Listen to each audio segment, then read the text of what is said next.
Ini yang aku lakukan untuk menjaga konsistensi dan juga mood dalam menulis. Rekan-rekan semua pernah nggak sih merasa misalnya rekan-rekan sudah membuat jadwal nih bahwa akan menulis setiap hari dan minimal 1 jam gitu. Katakanlah hari ini menulis 1 jam, kemudian selesai, dan besok ketika akan menulis lagi, akan melanjutkan tulisannya, moodnya hilang lagi. Nah, yang saya lakukan selama ini adalah ketika kita sedang asik menulis, maka kita harus sudah bisa mensiasati kapan harus berhenti. Ketika baru menulis 40 menit, tiba-tiba saya harus berhenti. Ketika baru menulis setengah jam saja saya harus berhenti. Jadi ketika kita asik menulis, berhentilah pada bagian-bagian yang menurut kita, wah lagi seru-serunya nih. Kalau rekan-rekan semuanya lagi menulis cerpen misalnya, cerita pendek, atau lagi menulis esai, atau lagi menulis apa saja, berhentilah pada bagian-bagian yang menurut rekan-rekan semuanya itu wah lagi seru-serunya gitu ya. Nah, itu ada alasannya, dan itu juga yang sering saya lakukan. Kenapa?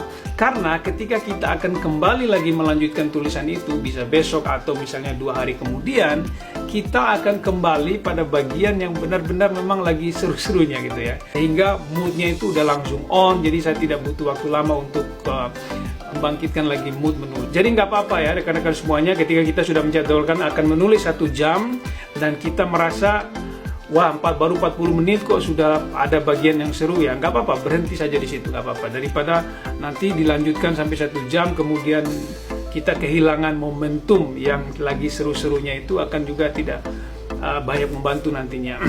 Tapi jangan juga ya ketika kita sudah menentukan 1 jam menulis, baru 10 menit bagian yang seru langsung kita berhenti, ya nggak juga seperti itu ya. Jadi rekan-rekan yang menulis pasti bisa lah mensiasati dan sebagainya. Mungkin setelah 10 menit menulis ada bagian yang seru, terus saja menulis, nanti pasti akan ada lagi hal-hal yang menarik, hal-hal yang seru yang bisa ditulis.